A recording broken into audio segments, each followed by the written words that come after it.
सर्दियों के मौसम में खिली धूप वाले दिनों का मजा ही कुछ अलग होता है। ऐसे ही एक दिन साहिल स्कूल जाते समय बहुत उत्साहित था। साहिल स्कूल की तरफ जा रहा था कि रास्ते में उसे सभी दोस्त भी मिल गए। साहिल, आज तो तुम बहुत उछल कूद कर स्कूल जा रहे हो। हाँ सबीना, आज स्कूल में बहुत मजा आने वाला है। ऐसा क्या होने वाला है? साहिल, क्या तुम आज की गतिविधि के बारे में उत्साहित हो? हाँ रोशनी, क्या तुम सबको याद नहीं? रोहित भैया ने कहा था कि हम सब आज बाहर बगीचे में जाकर गतिविधि करने वाले हैं। जैसे ही पहले पीरियड की घंटी बजी, रोहित भैया कक्षा में आए और उन्होंने सभी बच्चों से एक पंक्ति बनाकर बगीचे में चलने के लिए कहा।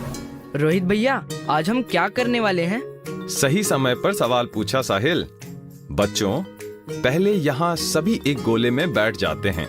आने वाली कला प्रदर्शनी के लिए हमें विभिन्न प्रकार के कला चित्र और शिल्प बनाने हैं। इस बार का विषय प्रकृति है। प्रदर्शनी के लिए क्या हम यहाँ बागीचे में से कुछ इस्तेमाल कर सकते हैं? हाँ रोहित भैया, यहाँ पर बहुत से सूखे पत्ते हैं, कंकर भी है। हम इन सब चीजों से बहुत कुछ बना सकते हैं। तो चलो पहले यह सामान एकत्रित करते हैं। सभी मिलकर सूखे पत्ते और छोटे छोटे कंकड़ एकत्रित करने में जुट गए। रोहित भैया ने एक बड़ा सा टब लाकर बगीचे में रख दिया। सभी बच्चों ने चुने हुए सामान को टब में डालना शुरू कर दिया। रोहित भैया, इस टब में सूखे पत्ते, कंकर और मिट्टी मिश्रित हो गए हैं। हाँ, हमें कला वस्तुएं बनाने में परेशानी हो सकती है। हमें इन सभी पदार्थों को अलग अलग करना चाहिए। मुझे अमन का सुझाव अच्छा लगा। हम इन सभी पदार्थों को पृथक कर सकते हैं। भैया, पृथक क्या होता है?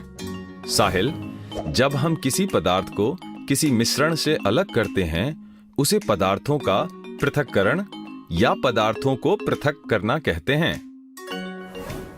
रोहित ने सोचा, ये बहुत अच्छा मौका है सभी से पदार्थों के पृथक्करण के बारे में बात करने का। बच्चों, क्या कोई बता सकता है कि हम इस मिश्रण का पृथक्करण किस प्रकार करेंगे? यह तो आसानी से हो जाएगा। हम पत्ते उठाकर एक जगह रख सकते हैं और कंकड़ एक जगह। नीचे बस फिर मिट्टी रह जाएगी। बिल्कुल सही कहा सबीना। क्या हम अपने आसपास कुछ और ऐसे उदाहरण ढूंढ सकते हैं जहां हम इसी तरह से पदार्थों का पृथक्करण कर रहे हो? हाँ, माँ जब बाजार से थैले में भर के सब्जी लाती है तो सारी सब्जियाँ एक साथ मिल जाती हैं। मैं थैले से निकाल कर उन्हें अलग अलग टोकरियों में रखती हूँ। मेरे पिताजी जब चावल बनाते हैं तो पहले वो चावल के दानों को साफ करते हैं। वे हाथ से छोटे छोटे कंकड़ निकालकर अलग कर देते हैं और फिर पानी से धोकर धूल अलग कर देते हैं। अरे वाह, आप सभी ने बहुत ही अच्छे उदाहरण दिए। यह सब पदार्थों के पृथक्करण के ही उदाहरण हैं। पदार्थों को पृथक करने की विभिन्न प्रक्रियाएं होती हैं, जिसमें से सबसे आसान है हस्तचयन की प्रक्रिया। इसका अर्थ है पदार्थों को हाथों से पृथक करना। पर क्या आप सोच सकते हो कि अगर पदार्थ सब्जियां या चावल के दाने ना होकर कुछ और छोटे आकार के पदार्थ हुए, तब हम उनका पृथक्करण किस प्रकार करेंगे? हाँ, मुझे मालूम है। जब पिताजी चाय बनाते हैं तो वह उसमें से चाय पत्ती को छानकर अलग कर देते हैं। तो आपको क्या लगता है, क्या यह भी पदार्थों को पृथक करने की विधि है? हाँ रोहित भैया, इसमें भी तो दो तरह के पदार्थों को अलग किया जा रहा है। फर्क सिर्फ इतना है कि एक पदार्थ द्रव्य है और एक ठोस। सही कहा सबीना। इस तरह जब छानकर पदार्थों को पृथक किया जाता है, उस प्रक्रिया को चालन कहते हैं। क्या कोई बता सकता है कि इस प्रकार की प्रक्रिया और कहां देखने को मिलती है? हाँ, जब हम रोटी बनाने से पहले आटे से अशुद्धियाँ छन्नी से अलग करते हैं। मैंने एक बड़ी सी चालन निर्माण स्थल पर भी देखी है। वह रेते में से कंकड़ को पृथक करने में मदद करती है। बहुत अच्छे। इसी तरह की अनेक प्रक्रियाओं द्वारा पदार्थों का पृथक्करण किया जाता है। ऐसी और क्या क्या प्रक्रियाएं हैं? पदार्थों को पृथक करने के लिए थ्रेशिंग या निष्पावन क्रिया का भी इस्तेमाल होता है। रोहित भैया ने अपनी मुट्ठी में टब में से कुछ कंकड़ निकाले। कंकड़ के साथ साथ कुछ रेत भी हाथ में आई। उन्होंने अपनी मुट्ठी खोलकर उस पर जोर से फूंक मारी और सारी रेत अलग हो गई तथा कंकड़ हाथ में रह गए। अरे वाह, ऐसा तो जब घर में गेहूं साफ करते हैं तब भी होता है। गेहूं के दानों को थाल में उछालकर फूंक मारने से उसमें मिली सारी मिट्टी निकल जाती है। और इसी प्रक्रिया को निष्पावन कहते हैं। जब दो अवयवों को पवन अथवा वायु की मदद से अलग किया जाए, उस प्रक्रिया को निष्पावन कहते हैं। क्या कोई बता सकता है कि किस प्रकार से दो अवयव पृथक हो जाते हैं? रोहित भैया, इसमें हवा की मदद से हल्के पदार्थ निकल जाते हैं और भारी पदार्थ वहीं ठहर जाते हैं। बिल्कुल सही कहा अमन। यह प्रक्रिया ज्यादातर फसलों में से अशुद्धियां निकालने के लिए इस्तेमाल में आती है। और थ्रेशिंग की प्रक्रिया क्या होती है? आपने गेहूं या चावल के खेत तो जरूर देखे होंगे।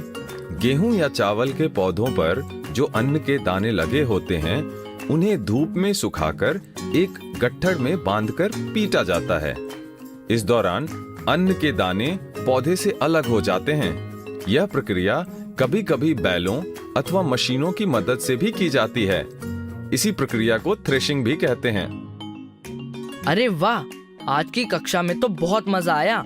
कला प्रदर्शनी का सामान एकत्रित करते करते हमने पदार्थों को पृथक करने की प्रक्रियाओं के बारे में जान लिया, जैसे हस्त चयन, थ्रेशिंग, चालन एवं निष्पावन।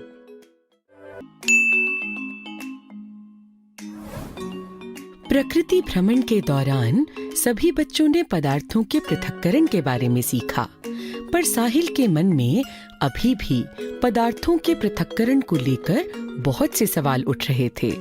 साहिल यह सब सोचते हुए घर की तरफ जा रहा था।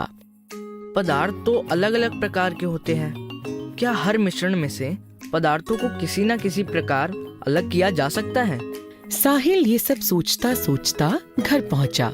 आज का दिन कैसा रहा बेटा? बहुत अच्छा माँ।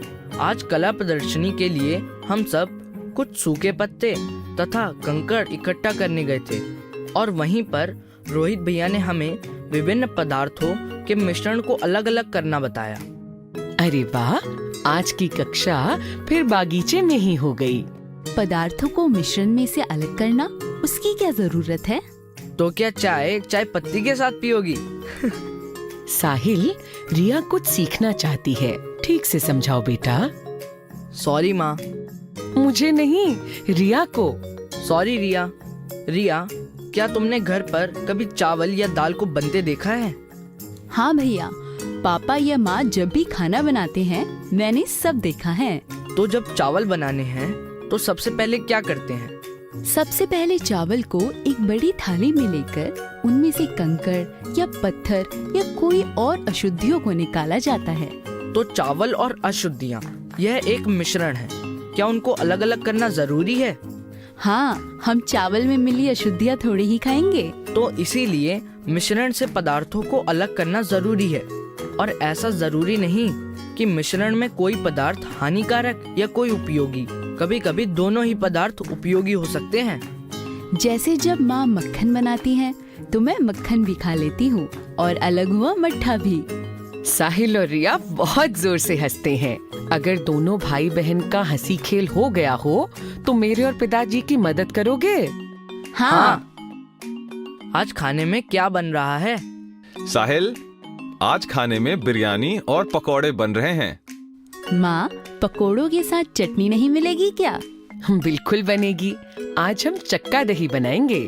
पिताजी बिरयानी की तैयारी में लग गए और माँ बिरयानी में डलने वाली सब्जियां काटने लगी। साहिल, जरा मुझे एक बड़ा बर्तन तो देना। चावल से सभी कंकड़ पत्थर तो अलग हो गए हैं, कुछ और छोटी अशुद्धियां पानी से धोकर निकल जाएंगी। साहिल बड़े गौर से पिताजी को चावल को धोते हुए देख रहा था। उसने देखा कि पानी की मदद से भी बहुत सी अशुद्धियां चावल से निकल गईं। उसने झट से पिताजी से ये सवाल पूछ लिया। पिताजी, आज स्कूल में मैंने पदार्थों के पृथक्करण के बारे में जाना, जैसे हाथ से कंकड़ पत्थरों को अलग करना, हवा की मदद से धूल को अलग करना।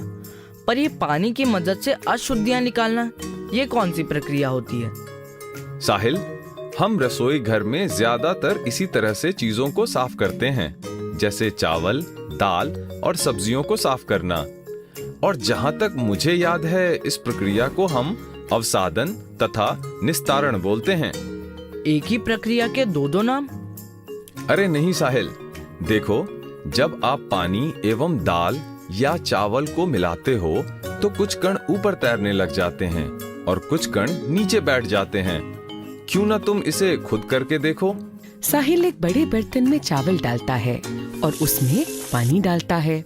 वह देखता है कि छोटी छोटी अशुद्धियां पानी में ऊपर तैरने लगीं और चावल बर्तन की सतह पर बैठ गए। जब भारी पदार्थ नीचे बैठ जाते हैं, उस प्रक्रिया को अवसादन कहते हैं और अंग्रेजी में इसे सेडिमेंटेशन कहते हैं। अरे वाह, इस तरह से तो न सिर्फ ठोस मिश्रण पृथक हो सकते हैं, बल्कि द्रव्य और ठोस के मिश्रणों को भी पृथक किया जा सकता है। यह तो बड़ा आसान है। अब मैं बर्तन टेढ़ा करके पानी समेत यह सब अशुद्धियां निकाल देता हूँ। बिल्कुल सही साहिल। और क्या तुम्हें मालूम है, इस प्रक्रिया को निस्तारण बोलते हैं। अरे वाह, हमारा रसोई घर तो एक प्रयोगशाला की तरह लग रहा है। यहाँ पर कितना कुछ है जो हम कक्षा में सीखते हैं। अच्छा, अब प्रयोग ही करते रहेंगे या मेरी भी कुछ मदद करोगे? माँ, हम चक्का दही कैसे बनाएंगे? बहुत आसान है।